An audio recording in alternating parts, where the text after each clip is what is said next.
Assalamualaikum warahmatullahi wabarakatuh. Perkenalkan, nama saya Arif, NIM A1C221013. Di sini saya akan mengerjakan tugas mata kuliah agama yang membuat video pembelajaran tentang bagaimana Islam menghadapi tantangan globalisasi dan kontribusi Islam dalam peradaban dunia. Globalisasi menurut Suhail Inayatullah pada tahun 2004 dimaknai secara umum merupakan kecepatan perkembangan ekonomi dan teknologi yang meliputi pertama, globalisasi kesadaran terhadap harapan dan ketakutan manusia.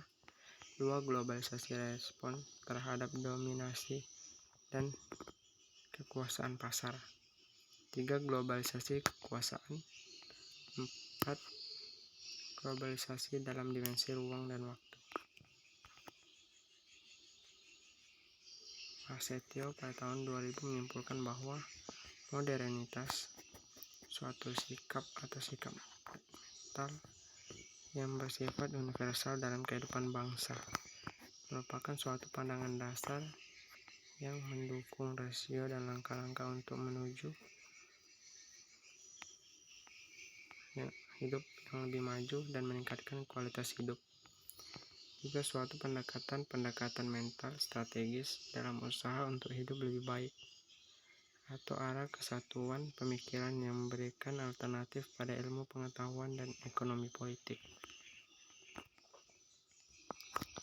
Paradigma Islam paradigma dipandang sebagai paradigma alternatif yang oleh Suhail Inayatullah pada tahun 2004 dirumuskan ke dalam beberapa konsep pokok. Konsep tersebut terdiri dari 10 hal.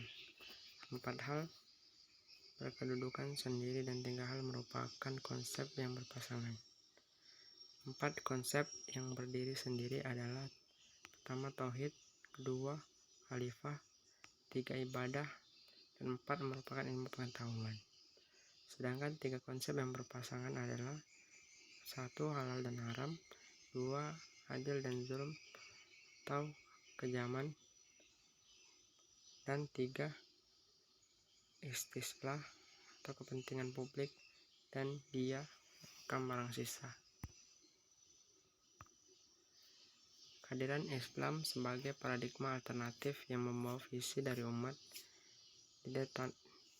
ditanggapi oleh masyarakat luas dengan beberapa pandangan. Ada yang percaya dan ada yang tidak percaya terhadap eksistensi Islam sebagai paradigma alternatif tersebut. Menegaskan Islam untuk mengintegrasikan kembali individu sebagai bagian dari alam. Bertentangan dengan paham Barat yang dinilai lebih modern. Paham modern Barat cenderung mengeksploitasi alam. Perbedaan tersebut telah berlangsung lama dan menjadi salah satu pemicu munculnya pertempuran dan paham-paham modern. Hal ini berarti bahwa mengunjungi keumatan harus mengendalikan sumber-sumber daya dari sejarah Islam untuk berinteraksi dengan peradaban lain. Proses tersebut untuk mengokohkan paham yang bersifat universal sehingga dapat diterima oleh masyarakat yang lebih luas lagi. Berikut adalah dampak positif dan negatif dari globalisasi. Dampak positif globalisasi antara lain berkembangnya pengetahuan dan teknologi, meningkatnya etos kerja, hingga arus ekonomi yang meningkat. Sedangkan dampak negatif globalisasi ialah terjadinya kesenjangan sosial hingga pola hidup konsumtif tentu menjadi faktor yang merugikan. Peran aktif Islam secara doktrinal. Umat Islam wajib melacak kembali relevansi Islam dengan nilai-nilai esensial kemodernan. Dalam dirinya sendiri, Islam mengandung nilai-nilai modern dalam pengertian selalu memberi angin baru dalam cakrawala nilai-nilai kemanusiaan secara lebih luas. Dalam berbagai kasus, Islam ternyata dijadikan sebagai landasan komprehensif dalam menawarkan alternatif pemecahan masalah. Sebagai contohnya, dalam masalah wanita, Islam menilai bahwa wanita memiliki hak dan kebebasan yang sama dengan kaum pria. Misalnya, wanita mulai diberikan kebebasan untuk menggunakan hak pilihnya baru sekitar tahun 1980-an. Di Amerika Serikat, bagaimanapun posisi pria tidak akan bisa sejajar dengan posisi wanita, tidak bisa sejajar dengan posisi pria.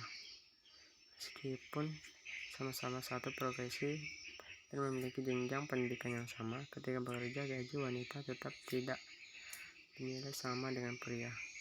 Dia tetap selalu mendapatkan fasilitas yang lebih banyak dari wanita dalam pengaturan agama. Itulah yang dapat saya sampaikan dalam video saya hari ini. Sekian dan terima kasih. Assalamualaikum warahmatullahi wabarakatuh.